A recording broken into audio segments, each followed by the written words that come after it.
Hello and welcome to All For United with me, John Foster, MUFC. So much has happened since last time I was live on Friday. So much going on. So tonight we're going to talk to Chloe, a Chelsea fan, about Hannah Blundell. Can't wait to start talking about that one, getting to know her a little bit, find out what makes her tick, what she's going to bring to United, and also the opposite direction, what Lauren James is going to bring to Chelsea. So really looking forward to discussing that one now that it's all confirmed. Obviously, some breaking news today as well regarding Aaron McManus and Aoife Mannion, so we'll be touching on that as well. And we'll also talk a little bit about Emma Hayes and Chelsea and what Chloe's thoughts are on maybe next season and how well Emma's doing at the club and how well she came off at the Euros as well. I think she probably earned a lot of fans there at the Euros who come across really well. So lots to talk about. Let's do a few introductions and a few hellos. Natalie, how you doing, mate? Hey guys, I'm doing good. Good to be on. Matt, you okay, mate? Yeah, not bad, pal. All refreshed from the weekend, so yeah, good to go. Yeah, if my felt a bit croaky, it has calmed down now, but it took about 24 hours for it to calm down. But when you're singing "Tune is on fire" in a club, then your voice does tend to go a little bit. Ben, you okay, mate? I'm really well, thank you, mate. Really well, thanks. Obviously, you missed that night out, but you saw the men's team play against QPR. How was that one, mate? Despite the result and all the meltdowns that follow it on Twitter from absolute complete divs, it was absolutely bouncing away, mate. It was good to be back in the full away end again. You know, no social distancing or anything like that. And even at 4-2 down, people were singing Ollie's at the wheel. You know, best fans in the world as far as I'm concerned. You know, at 4-2 down, a lot of teams would be absolutely miffed and start heading for the exits. But we stayed right to the end. Ollie's at the wheel. You know, it was absolutely brilliant, you know. So I'm glad it's back. Excellent. Yeah, and we can't wait to get back ourselves. What is it, about 5 weeks until the women's team come back? So, roughly, Can't wait. Wait. Chloe, how you do? Welcome back to the show. Second time in a week. Yeah, I'm good. Happy to be back. Yeah, thank you for joining us. So obviously we're going to talk a bit about Hannah. But before we do, we'll just obviously touch on a few things from the breaking news today. So we'll start off with Abby McManus. Nat, I'll just start off with yourself. Obviously, it's been in the pipeline for a while. Did you ever think, like, now new managers come in, is there a possibility that she might stay because she didn't get to play too much with Casey Stoney? Maybe a new manager and maybe a new beginning for her, but it didn't work out that way. I think, I mean, for me, just looking at the way she sort of tweeted when she went to Spurs, she sort of said, "Oh, you know, thanks for everything," and that was sort of a thank you, goodbye, and you know, thanks to the fans. So obviously, it's just for me, it's sort of like confirmed. You know, this is the 6 months. She's going to do the 6 month at Spurs, and then she'll go. So obviously, when she wasn't one of the ones that got announced, it was a little bit like, "Oh, what's going on?" And then it basically looks like Mark's signed, sealed, and delivered, and she's sort of gone out, you know, with the best luck again. Loads of people, you know, we've heard Leicester are going to take her. So, you know, again, like Jess, when I heard Jess was going to Leicester, I was really happy because I thought, she's going to a good club. So, you know, I'm happy for her that she's going there, and looks like maybe he sealed it off, but we've seen Aoife get announced and she was wearing 5. So it's like they sort of had it all lined up anyway. Yeah. You know, there's a lot of things that I think probably are all lined up. Loans and all this. I know Emma Sanders tweeted about Rambo going on loan to Birmingham, and that's something that a lot of people want to see because they want to see her get minutes. So these are things that are just probably waiting to get the last sign off. Yeah, I approve it. You know, just run through these plans. Bam, bam, bam. Yeah, they can go on loan. Yeah, this one can go. You know, it's fine. We're getting Aoife in. He's obviously worked with Aoife before. Described as one of the best centre backs in the WSL. So obviously I think she's probably signed anyway. But you know, happy that probably looks like Millie and Aoife are going to be the first choice centre backs next year. Yeah, that's it. Yeah, and Matt, obviously, Natalie dropped Leicester in there. We all know we were watching the show that you watched a few Leicester games as well. Surely she's going to be a starter there, but what else do you think she's going to bring Leicester? I think experience is the main thing. You know, this is somebody that's, let's not forget, she's played Champions League football at Man City. So I think for me, yeah, that experience, you know, if you look at the Leicester team, I don't think there's many that can say they played Champions League. She's also, or was, an England international. And yeah, she'll strengthen that back line. I think if there's any position that I would have said for Leicester they needed was probably another centre-back and possibly a couple of full-backs as well. And they signed, obviously, Gemma Purfield, who can sort of play left-back, left wing. And they've got Abby in now as well when that's dropped. So I think, yeah, good signing for them, you know.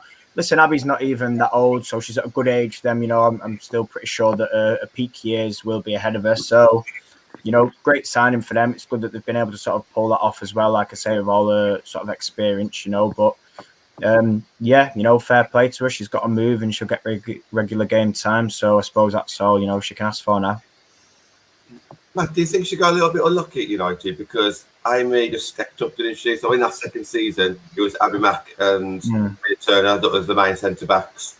Amy was forced as a full-back. And then that third season, once we signed Honor, Amy started, you know, it was the two Turners. Abby Mack didn't do too much wrong. I think it's just the fact that Amy really raised her game. Millie was always going to start as like the main centre-back. But I don't really think Abby done too much wrong. She just kind of obviously, maybe she just wanted first team football and she was probably never going to get in there. Yeah, I'd agree. Listen, I said at the time, I questioned why we let her go. And a lot of people, you know, sort of slated Abby and said, oh, she was this and that. And I couldn't understand it. You know, I've seen Abby, obviously, I'd seen her prior to United as well. And I've watched her quite a lot for England. So for me, it was one of them, you know, I was surprised. But then, like you said, you know, if she's asking for regular football, there's not a lot we can do. But yeah, like you, I don't recall her putting, you know, too much wrong, not hugely anyway. There might have been one or two mistakes, but, you know, listen, she hadn't played at City, and when she did, she was chucked out at right back, and that's not a position. So, obviously, coming into a new team and adapting will take time. And yeah, you know, like I say, she didn't put a foot wrong, like, hugely. You know, I think there might be maybe one mistake, I think, back to the City FA Cup game. I think where we did struggle was when we came up against teams with quick forwards. You know, she wasn't the quickest. Millie's not the quickest. Amy Turner's not the quickest. But yeah, it's one of them. I think I look back at it and could she have, you know, if she'd have played a bit more, could she still be here now? Possibly.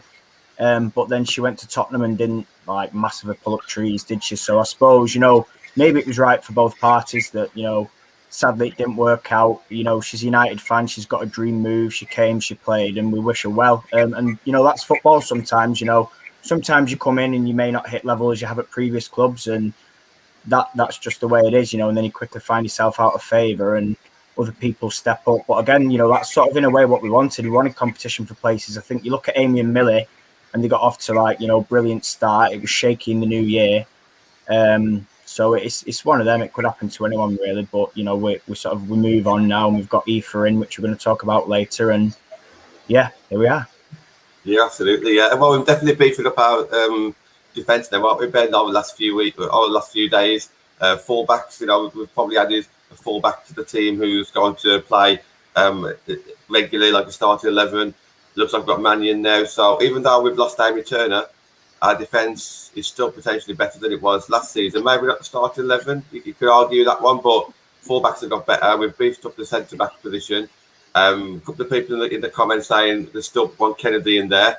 I do think we need a fourth centre back, but whether or not that should be a Dev potentially stepping up or Kennedy if she's available, you know, either one of those I'll be happy. But Ben, what are your thoughts there? Making a few signings regarding our defence. Yeah, it's good to see that we started making signings, mate, and they're coming a bit more regular now. But I do agree with sending another centre half because we're injury crisis away from like we were last season from having an absolute meltdown at centre at the back there. Still need another one because, as I said before, I'm not all convinced on that Maria Torres-Stottier yet. You know, so I do think you need another centre half in there. But yeah, it's looking good, mate. It's looking good. With that being McManus, mate, I think I agree with what everyone else said. I think that the right was on the wall when she went out loan Spurs last season, and then Maria Torres-Stottier came in January. I was like, yeah, that's pretty much done. I think, you know. unfortunately, it's just not worked out for her. You know. But when you have the Turners and the two Turners together, you could tell that was always going to be the natural first choice centre half partnership for Casey Stoney back then. She especially last season, she reverted back to the centre half partnership that did her so well in the Championship. I know Abby in the first season came in, she did all right, but I always knew in the back of my head that the Turner partnership was never well and truly dead, and then it'd be resurrected. And I think, and that's also credit to Amy Turner for getting herself back in there, getting herself in amongst the mix again for last season as first choice centre half alongside Millie Turner. So the writing was on the wall, I think, especially when I expected when Maria Thorstottir came in January, he was like, "Oh, that's it, I think, for Abby McManus." Unfortunately, I know she's a diehard Manchester United fan, but you just knew it was the right was on the wall. I wish her all the best. Obviously, if she does drop in down in Leicester or wherever she may be going, but I wish her all the best for a future. Just a shame it didn't work out, but I'm excited to see where these two defenders now take us. It's good that we're starting to look at the problems the positions that have been problematic, because when you see that we had another midfielder, it's like, well, do we really need? Is that more of a luxury signing? Do we need someone more at the back? So I'm glad that we finally got 3 signings at the back, if you include the goalkeeper, really. 3 signings that have solidified our back line up a lot more, because that's where it went wrong for the second half of the season for me. Our back line just crumbled to bits under pressure, and that's what ultimately cost the Champions League football. Was the back line. It just came under constant pressure, and we just crumbled. We couldn't handle the pressure. So hopefully, fresh start this season, fresh new ideas from the manager. Hopefully, we can tighten up at the back now. We've got new faces in. We've got. It'll stand us in good stead, I think. A fresh outlook a little bit at the back there, I think. So, yeah, I'm looking forward to it, mate. Really looking forward to it. I'm looking forward to it now. Now that we can see light at the end of the tunnel for this summer, we can kind of see all the players coming in, and we kind of know what the manager's situation is now. And I think people have stopped talking about what's been going on behind the scenes. I think the negativity has gone down a little bit. We're more positive. We're looking forward to the start of the season now, supporting our players again. And seeing all these new players come in, it does get you excited, and it makes you want to start getting some songs together and getting back inside the stadium. I think Brady's already got a couple of songs already, I think. Yeah, well, he's going to sing them at the end of the show. So, Chloe, what's your thoughts on our defenders, the kind of business that we've done so far? Yeah, I think we've done pretty well, obviously, especially with Hannah Blundell coming in. That's pretty good. Aoife Mannion. Yeah, the ACL sort of put paid to her sort of City days, unfortunately. But she's a solid defender. So if you get a sort of pre-ACL form, you're onto something there. Yeah, well, when I've been doing my research, I was at 2018 season. I think she was the team of the year, and she won like a young player of the year or something as well. So we've definitely seen it. I know obviously she hasn't played as much lately, but still getting quite a few games, but not as much as she did. Just before we go on to Hannah, what about Maria Thorstottir then? Because we kind of took her in January. We wasn't expecting it. She's played a centre back and full back. What are your thoughts on Maria, and where do you see, what position would you kind of see her fitting into United this year? I'm not really sure. It's weird how, it didn't seem to quite work out, sort of. I mean, obviously she came halfway through the season because she'd had an offer, she wanted to go elsewhere, and Emma just sort of let her. I think you'll get a better Maria Thorstottir next season. Probably sort of centre back, I think. Yeah. Yeah. Yeah, that's the thing. It seemed like that Amy Turner and Millie Turner kind of pushed her out wide, and Maria might have just kind of been forced to play on that white fullback. But yeah, just wondered, because we haven't quite seen too much of her yet. So obviously we don't just really know if she's going to force her way into that starting 11 and compete with Mannion or where she'd actually play. But yeah, let's talk a bit about Hannah then. So obviously she's a fullback. What kind of fullback would you describe her? Is she someone who likes to get forward? Does she like to run with the ball, or is she a bit more reserved? Tell us a little bit about like her playing style. Yeah, she's she's definitely one that likes to get forward. The amount of times we've seen sort of runs down the wing and creating opportunities, yeah, definitely. But yeah, she'd be solid at the back too. Yeah, but yeah, quite a lot of attacking. That's one thing I've mainly seen of her when I've watched her. She's been at the club for her senior career. She started 2013, so talking about 8 years, and then obviously before that she was in the academy for a bit. So yeah, she's been at Chelsea for a while. She's been through, with all our sort of championships and FA Cups, Conti Cups, all that sort of thing. She didn't feature that much last season, which was a shame because we were all calling for her to feature more last season. But unfortunately, it didn't happen. That's probably why she's decided to move on. I like how Chloe just rubbed it in there. All of our FA Cups, all of our titles. She just thought we should get that in there. Maybe we'll get a couple or something this season. But what Chloe said is basically what we needed. We know we got Honor on one side.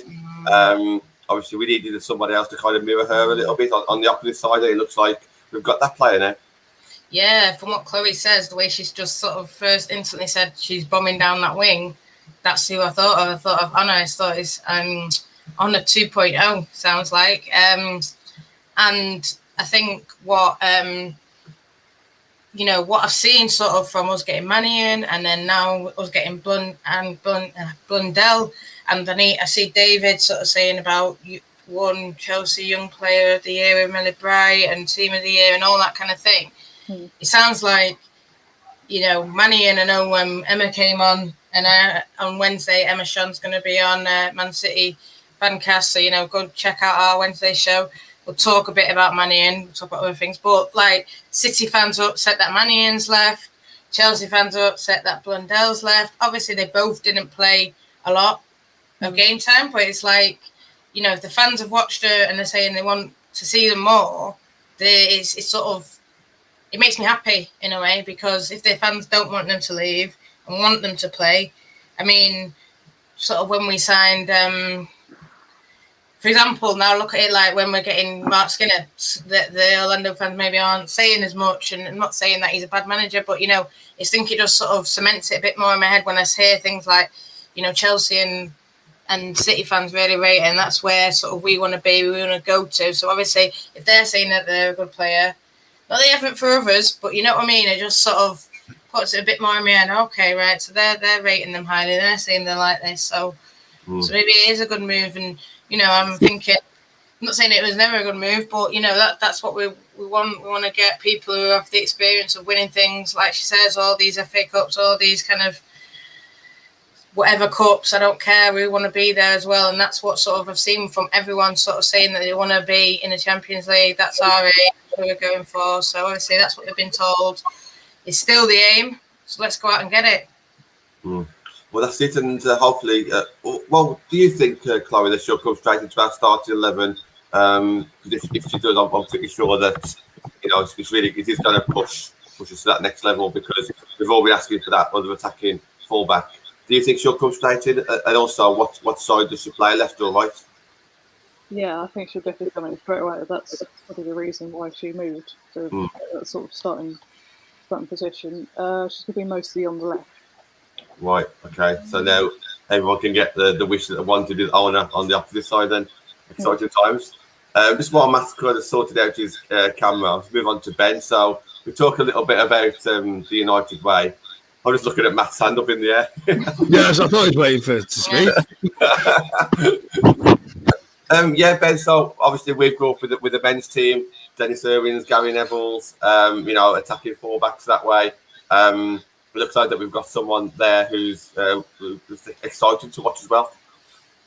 Yeah, absolutely, mate. We need people that are comfortable going forward as well as being able to defend. Which is a rarity these days in football as well, because you can either get one that can defend that can't go forward, or you get one that can go forward that can't defend. So hopefully now we've got two that go forward and can defend, because we know Owner could go forward and defend. Hopefully now we've got another one that's going to go forward and defend, and that's what it's all about, and it gives us a fresh impetus on either side of our attack, because if you think about it, you're not over relying on Leah Galton on one side or Kirsty Hansen or whoever it may be that's playing on your wings. You're not over relying on them to drop so deep to pick the ball up and then to go running. At least they can be 10, 15, 20 yards further up the pitch, because you've got a fullback that's comfortable at bringing the ball out and getting the ball moving quickly into the final thirds, because I think that's what sort of always sort of hampered us a little bit, is that you have one side your Owner, and you had that, and that meant that, for example, I would say Leah Galton, you knew that Leah Galton would be 10, 15, 20 yards further up the field, because when Owner gets the ball, she knows that Owner's comfortable at bringing the ball out and could be able to play that pass forward. Whereas on the other side last season, you weren't too comfortable, and the other winger was always have to drop so much deeper to go and pick the ball up. But at least we can have a little bit of hopefully a 10, 15 yard head start, where we can allow both our full-backs now to come out with the ball, could press on a little bit more, and then sort of pressure teams a little bit more as well, and that's the problem sometimes when you've got a full-back that can't really play the ball out, that's not really comfortable bringing the ball out. Opposition, they start cutting onto it, and then they go, oh, look, we can put pressure on that side. We can, for example, if it's Kirsty Hansen, we could hem her right back into the right back position, and then we've got two players there caught right down into their own half, and we can exploit that. We can then overload that side, because we're going to have a lot of fun, because we know their fullbacks up to come flying out at us because they haven't got the confidence or the ability on the ball to do so. So, mate, I'm excited. I'm excited to have two fullbacks now that can come bombing down either flank now, and hopefully as well, likewise, when we do lose possession, that they're back in position, and then they can put a foot in and get a tackle in, It's been well overdue. It's the opposite way around for us. Whereas for the men, we're looking for a right winger. We're looking for a right winger for a decade. For the women, we've been looking for a fullback that's just as good as Owner for the last season, So we've got two fullbacks that can allow our wingers then to push on. So, mate, I'm looking forward to it, mate. I'm really, honestly, now thinking about it, I'm really looking forward to seeing us play. Well, a couple of things I want to ask Chloe. First of all, how do you think the relationship will be with Leah Galton on that left-hand side? Because all the United fans, I know we're biased, but we always say it. And I think a lot of people would still agree with us that Leah Galton is probably one of the left-sided attackers in the WSL. So I'm really looking forward to seeing her relationship with Hannah there.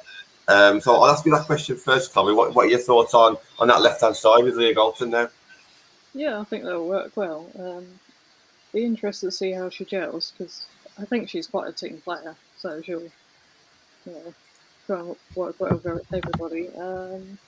Yeah, interesting to see how that works out, really. Would you be scared now as a rival? I know that your squad's your actual squad's superior, but if it's like 11 against 11 and we're fully fit and you've got Galton and Blundell coming against you, would you kind of be a little bit wary of that, or do you think Chelsea have pretty much got them covered? It depends. I think with Hannah, also we know what she can do. Leah Galton, maybe we've got a little bit of a measure of her through some previous games, but I think you can still be a bit wary. Yeah. Must have a nightmare with his camera today, but I think it's his Wi-Fi more than anything. Got on that. I was just going to say to Chloe, Leah scored in the first game now. Don't forget it. Yeah. And that was down the wings. So when we got that pace, we can punish you. So I'm excited. That's what we've missed, the pace. And we had to put Jackie on the wing to do a bit of that. I think that was with, Honor was that side, or I can't even remember who was that side. I think it might have even been Smithy. Smithy stepped up a lot. But, it's like what Ben was saying. We want them bombing. We want to push the wingers forward. Your Hansen, your Leah, your whoever, Tooney. You want them forward, and you want the fullbacks to push up. And I think with things like Reading, Brighton, that's where we sort of struggled. I think you just need to overload sort of these teams maybe, and I think now hopefully we can do that. And it's like what Ben even said as well. We're looking at where we are. Where do we need to strengthen? bang, centre back, bang, this, bang, competition for keepers. I know he said about Risa, we didn't really need it, but bang, it's added so much competition and so much strength and depth that if we did have a crisis in the midfield, Risa, Jackie, this, and now it's just waiting on the forward for me. That's what I'm thinking. I'm happy with everything. We just need. That's where we look sort of light now, and we might not look as we've got players that we're hearing that might be coming in, but I think we need depth as well. So I'd like to see a few more wingers, and striker. That's I'm going to ask Chloe this one first, but when you said that we're lacking wingers, I agree 100%. But do you think then, Chloe, not that I would particularly want this, but has she ever played in a 3-5-2 position before, where she could be like more of a wing back, not the centre back position, but like a wing back? I'm not sure. I can't really remember off the top of my head because sometimes Emma seems to change quite a bit. Formation or you can be a bit weird sometimes with a line, that sort of thing. So I can't really remember. I think she'd be able to, do well in that system. Yeah, no, I'm just thinking because a couple of people have like tried to come up with different formations to try and get like the best out of our midfield. Now we've got so many midfielders, and I'm just thinking with a new manager coming in, I like a 4-3-3, and I'll ask Ben the same question because I know that we like the United way. We like wingers. I don't want to lose this three up front because I love Dalton on one side. I love Hansen or Tooney on the other side with the top rated out striker. But Ben, what would your thoughts be with the formation change? We're also forgetting we've got a new manager coming in. What formations he like playing? What formations he think that's going to suit his style of football as well? How he envisions Manchester United to play. He could see it in a different way. He could very well chop and change formations as and when he wants to, and he might start with something else. He might throw us all off and go, "What the hell's he doing?" And it works out, and it's an absolute treat. So we're going to think of that as well. What the manager might want to come and bring in, because he might not set out like Casey Stone. He might not want three up top. He might not want this and that. He might want to play a different way. He might want to go two up front, two up top. Might even go back to the old 4-4-2. Who knows? But that's another interesting thing that's going to come in, though, isn't it? What sort of formation we're going to play? How's it going to look? How's it going to look to if it is Mark Skinner that's coming in, as it probably will be? How's he going to look to develop Manchester United? How's he going to look to take us on to the next stage? Is he going to change too much from Casey's way of playing? Is he going to look to make us play a different way and look to? Is he an attacking manager or attacking manager? Is he more of a possession-based manager? I think Craig is probably the best one to ask about Matt Skinner or Chloe, because they'd have seen more of Matt Skinner than I would have done. But is he more of a possession-based manager? Is he one that likes to control midfield, or is he one that's a little bit fearless that might go all-out attack? We'll see. I suppose time will tell. Can I just say that what Atanu said there? That's what I've heard is his favourite. I'm not sure what he played in. I'm not sure what he played in Birmingham, but in Orlando they wrote that. But I don't know if that's because Orlando is, I don't know. Like Orlando, maybe they're looking to defend when they're playing against Thorns. Whereas I think, I've spoken to a few people. Birmingham, Orlando, they're teams that probably aren't expected to go out and win games every game. Whereas this is Man United now, and we're expecting to win every game, basically. Apart from like Chelsea, City, I'm thinking Reading, Leicester, Birmingham, 3 points and 5 goals. Maybe not Reading, but you know what I'm saying? Like we're thinking big.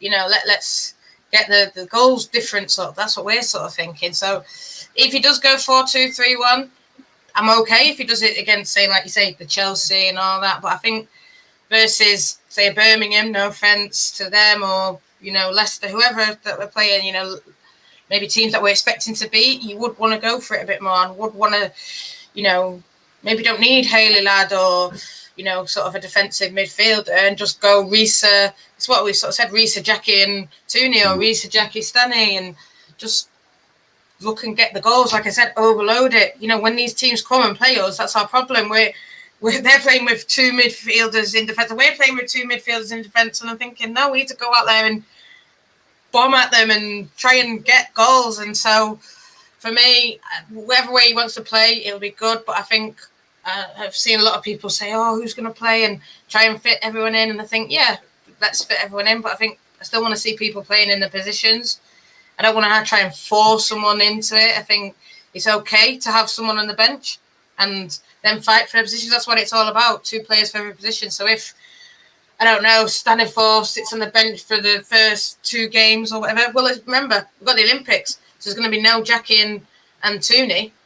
So Stanifor and Bo Risa and Ladd and Zellum probably will play the first games, and it's on those girls coming back later to build up and get in. They might still, I mean, who knows how far they'll get and all this, but they're going to need a break and come back. So people are sort of, oh, Tooney must play. And I get it. I want Tooney to play. I want Jackie to play every game, but it's not going to happen. So you need to be realistic and think, right, yeah, they're not going to play. We'll have to come back and win the place back and build up again and get used to it. Whereas there's girls now that are training, ready, that are probably going to start, and that would be more sensible, in my opinion, to do that. Whether he does that, I don't know, because obviously, like I said, those 2 names are really good. But, looking at the Olympics, you're probably not going to have the players, especially like if GB go far and Holland go far. It finishes in August. We need them back. We need to both go out now, if and then we'll have them back. But I don't think that's going to happen. There's a formation on screen there that's taking my eye a little bit, the 4-4-1-1, because we seem to have a few number 10s. Obviously, Tooney, Lucy Stan, Fuzo, I think probably maybe her best position could play just off the striker. Still talk about Simon coming in, who's not an out-and-out striker. Would you kind of like to see go back to like a 4-4-1-1? It's something a bit different. You've got your wingers. It could work, couldn't it? Yeah, it could work, mate. As I said, we'll have to wait and see, because obviously he might throw a spanner in the works, Matt Skinner, and see something completely else at Manchester United. They're playing, which is of course up to him. He's the manager at the end of the day. But listen, it's the limits are endless with United, especially with our midfield as well. We can play various different formations. We can maybe look to go differently in our build-up play and our approach play. But I suppose time will tell, Mel. We could discuss formation till we're blue in the face, mate, but nobody's going to know until we play our first game. And I agree with Natalie as well, though.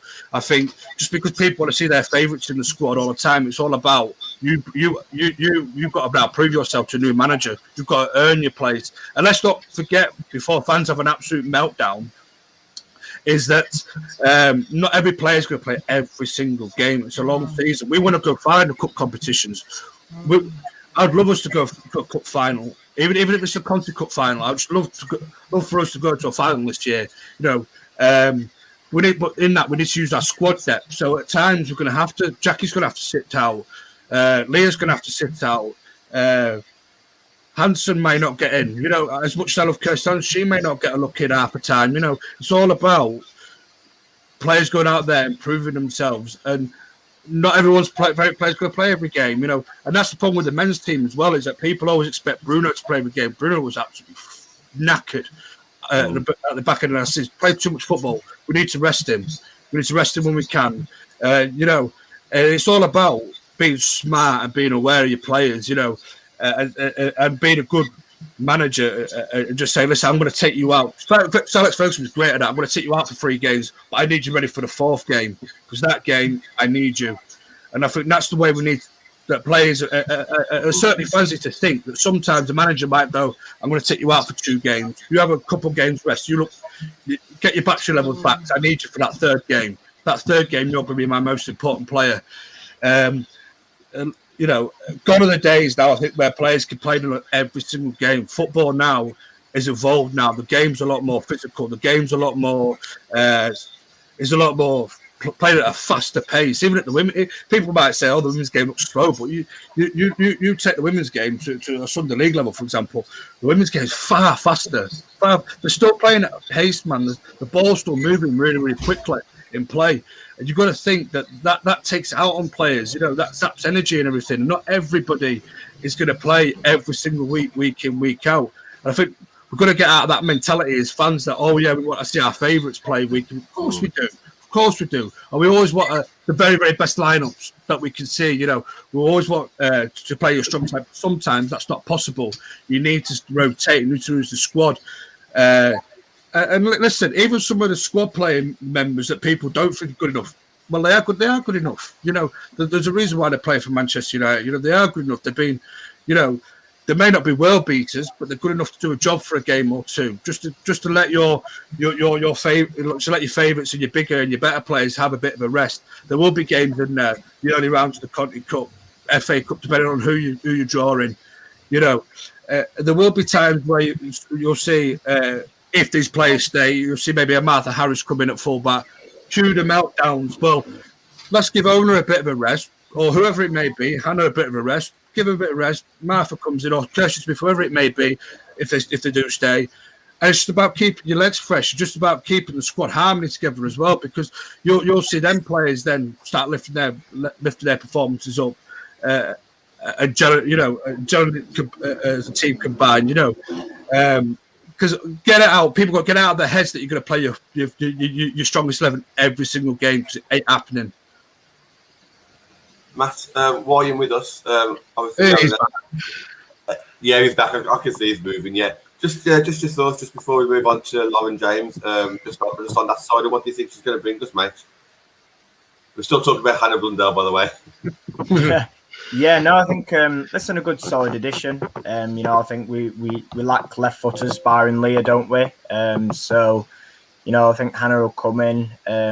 I actually tweeted, didn't I, my sort of starting 11, and obviously, put her in. And I think, back line looks better than last year already, which is what we need. I think full back, obviously, Owner had to play on the left-hand side last year. We've got Hannah now. Hannah's an upgrade on both Martha and Smith for me. Loves to attack,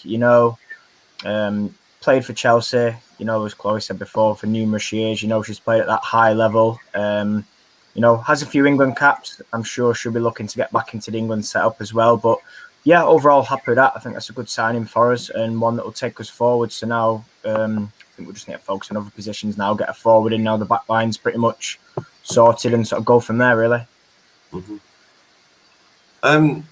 Over 30 people watching, thank you. Please hit the thumbs up or the likes, whatever it is on YouTube. There's so many. The heart is a thumbs up. I'm not too sure, but hit it anyway. And thumbs up, mate. Thumbs up. Thumbs up on that one. It's okay, no problem. Hit the thumbs up, please. It does help promote the channel. It's good stuff. Nat, let's move on to LJ then, because obviously Chloe's going to be happy with that addition, I'm sure. It's been on the cards for ages. It was announced, I think it was, Thursday, Friday. I'm not too. It was when Sancho was announced, wasn't it? So that was quite clever in how that was done. We knew it was going to happen.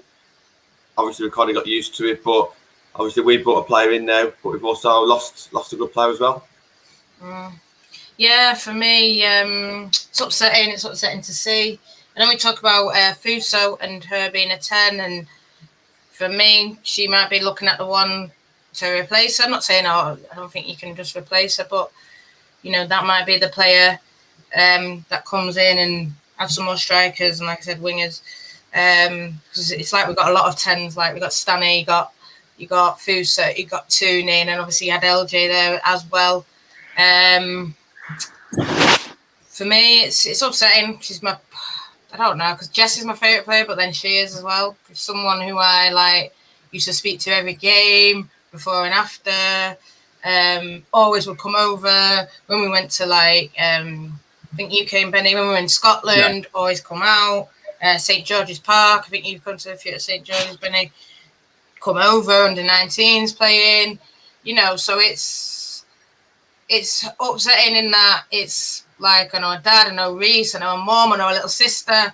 So it's just all those people I'm probably not going to see as much. I know she's coming third game, LSV or wherever it, I know we've had a little chat, John, it might be United, Old Trafford, but I don't think so. But listen, as people that, I like a dad, I speak to a dad a lot. So it's sad, but it is what it is. Obviously, we'll see it twice now. maybe she'll get in England team, and I'll probably go and see her 50, in the Euros next year. And for me, makes sense. I don't like it though. This is what I don't like when.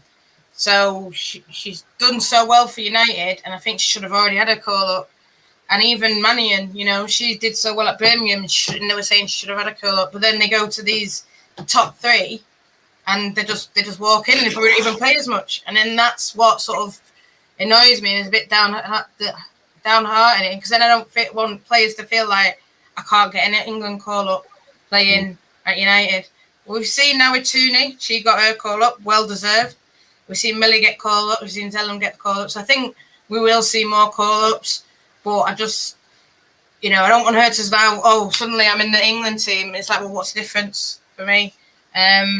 Especially if she didn't play as much when she was like basically banging goals for fun at United, especially the first year in the WSL, she was basically our number 9, banging top goal scorer. So for me, she's had a few injuries this year. Maybe she would have got called up, but that's the only thing. If I say her just walk in after, I think the time is right now, but it's just, I don't want that to be a thing where it's like, you play for a lesser club and you don't get called up.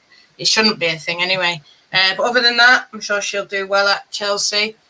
I think she's gonna have to work extra hard. She ain't got no one shouting like, LJ, do this, and listening to Casey screaming, LJ, do that. She ain't got fans screaming at her. Well, I'm sure Chelsea fans will scream, but not, she won't be picking out voices quite yet. Whereas I think she can probably pick out whose voice is who at Argaff.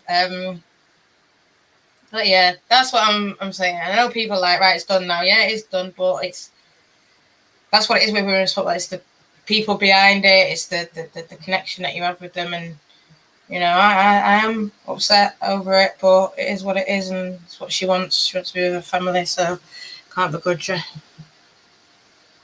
Chloe, what are your thoughts on LJ and the signing itself? Yeah, I'm glad that transfer saga is finally over, because it took like a couple of months. We had that whole sort of name on the sort of mega store issue. Yeah. That was surreal. But yeah, I'm glad the saga's finally over, and yeah, happy to see Lauren James in a Chelsea shirt finally.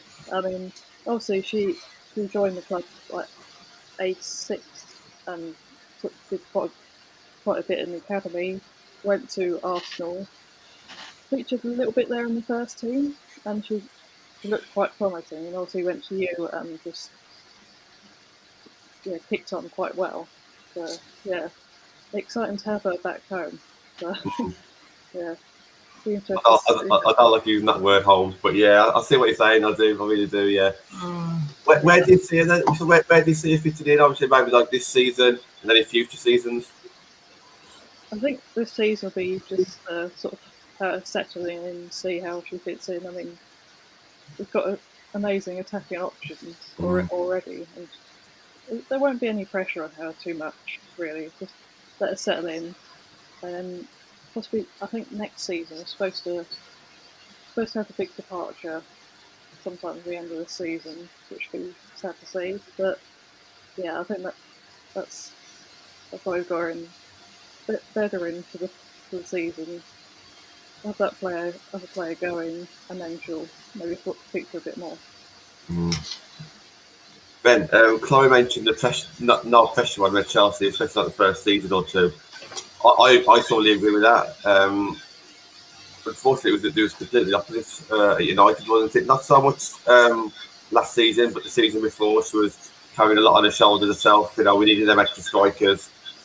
Jess Austin played out wide, so it was very reliant on LJ. Obviously, last season it was different. We had Festi, Russo, Ross, Siggy. We had everyone last season, but I think it will be a completely different type of pressure on it there now. Yeah, don't get me wrong, it'll still be pressure because obviously she's gone for it's a big move. This, but I think it's one where they're seeing it as a long-term project as well. So they'll be like, we can integrate her a little bit slower. Because look at the stars that Chelsea have got. Whereas United, we probably, let's be fair, we probably have been a bit over reliant on LJ because we knew that because that's how good she was. You know, I don't say it lightly when I say she's probably the best young player I've seen in a long, long time. I don't say that lightly, and that's across men's and women's game, by the way. I don't say that lightly because she has got the talent, and me and Nat have been banging on about her talent for years. Well, not for years, for the last 3 or 4 seasons. You know, ever since we first saw her. You know, there's a really special player in there. I do think there'll be a little bit of less pressure on her shoulders because at United, I've always said it doesn't matter if you're playing men's football, women's football, under 23s, under 8s, under 10s, under 5s. There's always pressure on a Manchester United player because people look at you and go, "Oh, you're a United player, are you?" And there's always that mass media presence around you as well. You know, all they play for Man United. You know. And if they have one bad game, it's all doom and gloom. The media are after you, the fans having meltdowns and stuff like that. So hopefully she goes to Chelsea, you know, that little bit of pressure off her shoulders. She go and play her football now, you know, go and enjoy it. She's back with family. You know, Reece is there, obviously. She's back with her family down south and everything. So hopefully we will see LJ at our absolute most comfortable and our absolute happiest and our absolute best. As it pays, even though it pays me to say it as a United fan, because I know it's going to come back and haunt us. You know it's going to come back and haunt us at some point in the season when we play Chelsea. That she's going to be arguably the one that's going to be the one to go and get herself on the goal scorer and she can score that vital goal for Chelsea. I can just see it now because we all know the talent that she's got. But listen, LJ, when she comes back to LSV, is going to get a right reception from Manchester United fans. You know, I said me and Matt were on about this on our Saturday night show. I know you've not seen it yet, John. On our pre-record, I was on about receptions. Because obviously it'd been the first season when fans are back. So someone like Alex Green, for example, I think is going to get booed out of the building. Someone like LJ, though, what's going to happen is she's going to warm up. Everyone's going to give her a good reception. As teams come out, the teams get announced, she'll get a humongous reception.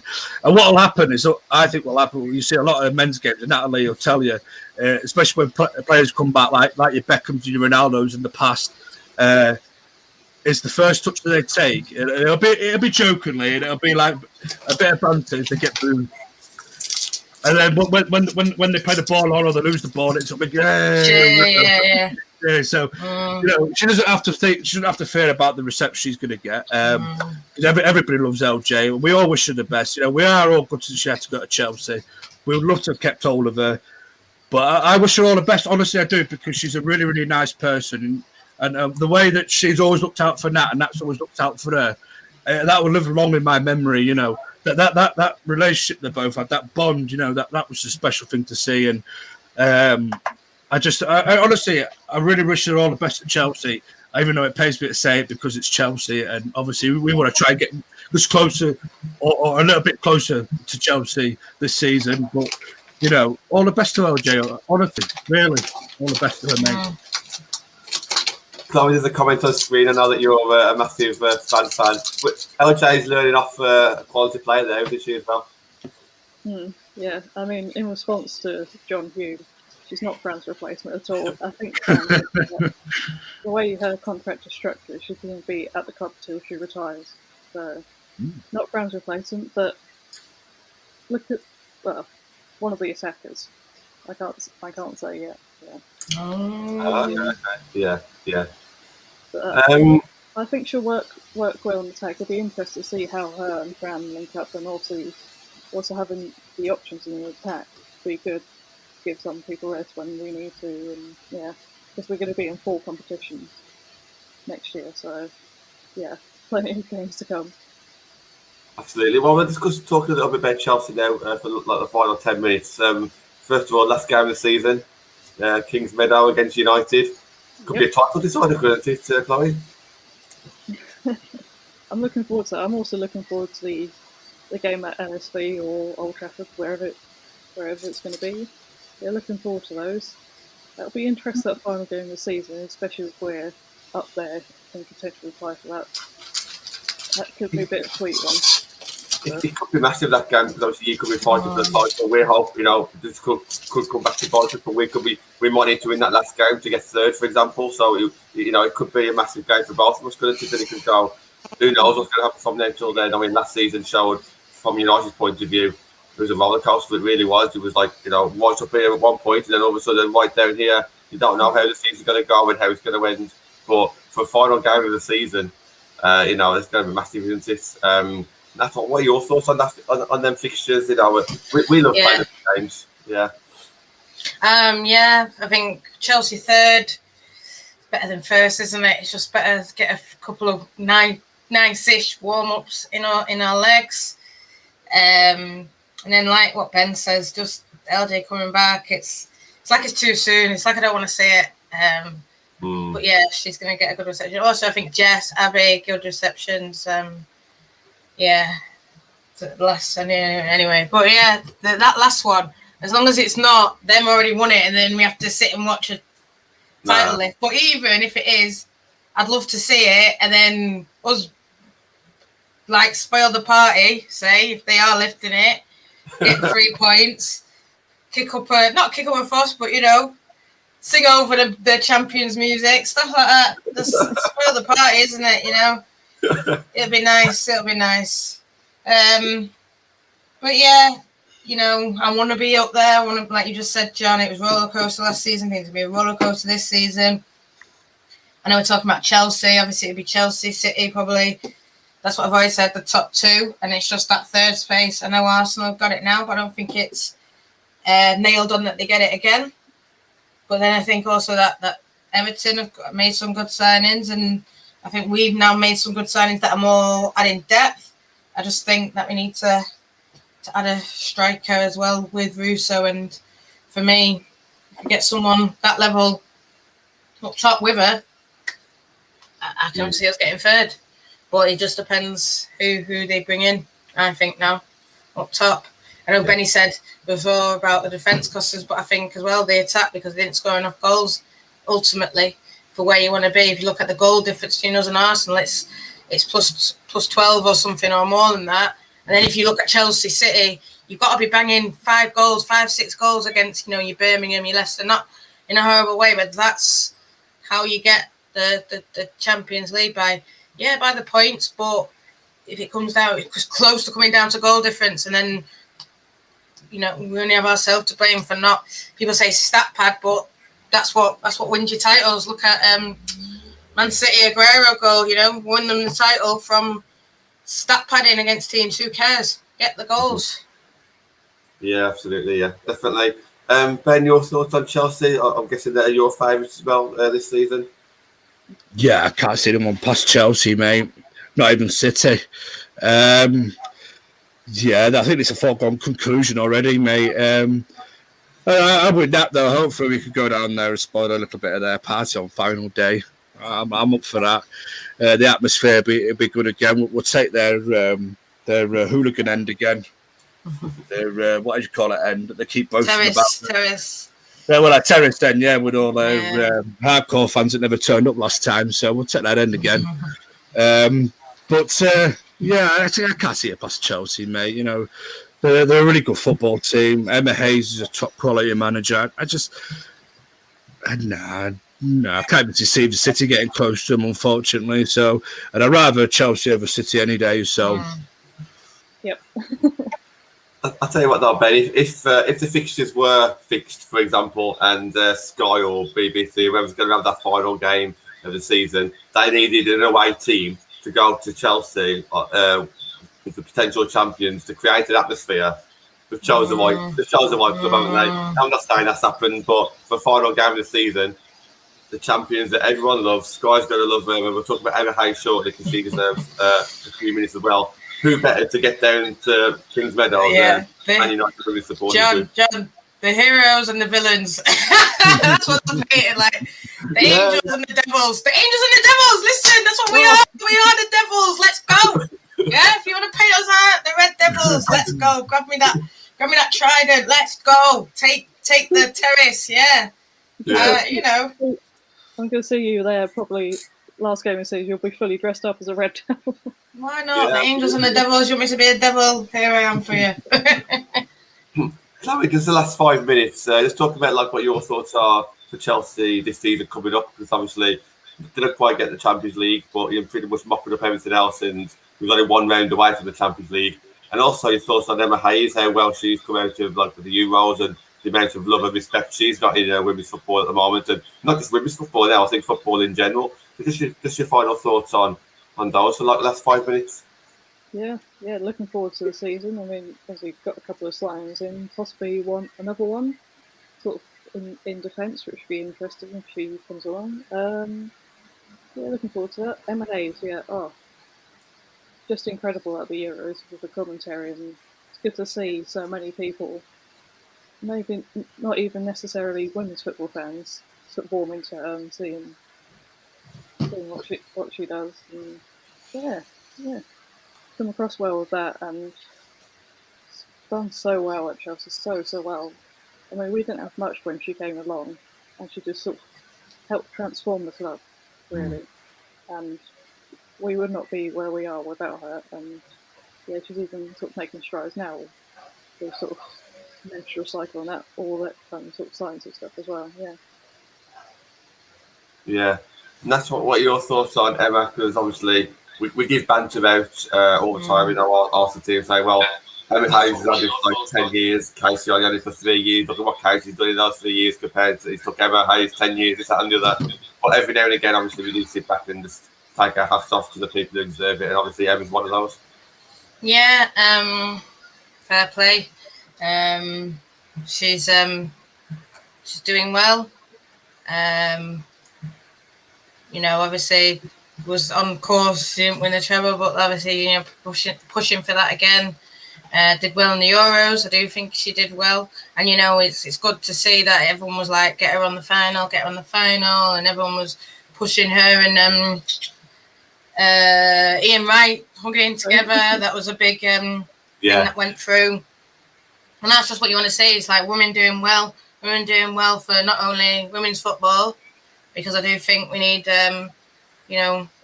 role models and people and big faces, but they can do both, and that's what she's sort of shown. She can do both, and but she's staying in women's football, which I think is good. And I think we might bring more, with it going on Sky, and then she does a press conference, and then they show that, then people want to watch that game and all this kind of thing. I think it's going to be good fun next year, WSL on Sky, and like you said, someone like Emma maybe does a co-com on a game. I don't know where it might be a game if Chelsea aren't in it or something. I don't know, or dry week. I don't know, but something like that would be good. Or come on a men's game. I don't know. It's good to see. And I was a person. I think most of us three here were people who didn't really watch women's football. We never had a problem with. I remember like Sue Smith. I never had a problem with Sue Smith being on comms. Not like these other people that seem to. Oh my God, how dare she? No, I never had a problem with any woman being on it. I just didn't know who they were, and they're just like, oh, you're good. And like I said, and that's what I think most people are like. They don't know anything about women's football. If they see someone that's good, you just sort of say, yeah, you're good. They're not, whereas you get these sort of warriors who are like, oh, women should stay in the kitchen. And I'm thinking, no, mate, you go in your own kitchen, lock the door, no one wants to speak to you. I think most people they don't know about it. And so what they don't know of, they don't thingy. So it's good that like Alex Scott, Emma's getting out on things. I know obviously Casey's getting out on a lot of the Olympic coverage. So it's good that we're seeing more things like that happening. And Alex Scott's on the Olympics coverage, just Taekwondo, and it's good. And people are like, oh, I like her. Where's she from? Oh, she used to play for Arsenal. Oh, right. Oh, I didn't know. I think all that kind of stuff is good for the women's game. And, seeing Ollie's conference and Mark's conference after, it's only going to be good for the women's game. And it's exciting to see where we go and all together. Absolutely, yeah, 100%. We have come to the end of the show.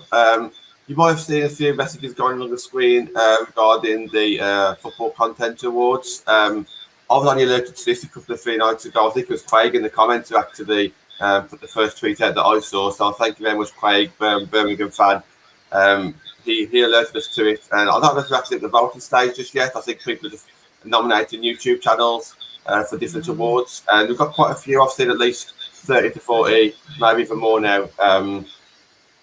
People on Twitter just hashtagging and commenting about our channel. So we really, really appreciate it. I don't know much about it yet, but if we do get shortlisted or if we do get to some sort of final stages, I'll read about it a bit more, and I'll really, we'll ask for your guys' help. We get like 250 views minimum on the live shows, and it's really good if you could support us, just to kind of just put that hashtag out there, because I think that's kind of the way that the judges or the creators of the competition kind of knows that we exist. So thank you to everybody who has retweeted everything, because you guys have really helped us by doing that. Plan for the rest of the week is tomorrow's show with Matt. He's going to be doing a Sophie Bagley special with myself, Gareth, and Bristol City fan. So we can't wait for that one. Natalie, your show on Wednesday, what's that going to be about, mate? It's me, Emma from City, and Chloe, and hopefully Zoe, who are both from Barmy Army. And we're just going to talk about why we love women's football. We're going to maybe talk a bit about Mannion, maybe at the start, but just sort of why we love women's football as a whole. I know where Chloe was on why she loves the WSL, and I've got why I love the Championship with Rich Lafferty week after. So I'm going through the leagues, but this one's just a general sort of, we're all women, we all love football, so some of us play it, some of us don't. Just a general chit chat. So come and join on the Wednesday, and definitely get out the FCA or whatever the tweet is. Tweet it yourself. Thanks for the retweets, but send the tweet yourself as well, because I think more individual tweets, the more votes. But if you watch it, we appreciate you. And obviously, like Craig started the tweet, and I think a lot of people have just followed him. So everyone who's voting, we really appreciate it. Thank you. Yeah, definitely. Thank you. Thursday, we've got Nancy Gillen on, journalist from Give Me Sport. So that'll be for her first time on the show. Really looking forward to that one, because that's been set up now for about 2 or 3 weeks. Friday will be the Friday Night Fan Forum, unless there's any breaking news or anything different. And Saturday, any idea what you'll be talking about? It could be absolutely anything by then. Anything, mate. We could be a new manager by then as well, hopefully. But we shall see, mate. Me and Matt always sort of wait to the end of the week and see what's happening. And everything. That's a good thing about the Saturday night one being a bit one of the last ones that we do. So yeah, we'll tweet out once we know what's going on. Don't worry about that. And Chloe, just final word for myself. Thank you very much for joining us. If anybody wants to find you on Twitter or anything that you do, how can they go about doing that, mate? Yep, you can follow me on my personal account at PNG Lionesses, and also my sort of blog YouTube thing at WOSO UK. Awesome. Get on that, guys. Definitely. Brilliant stuff. Okay, we'll come to the end of the show. We will see you tomorrow night.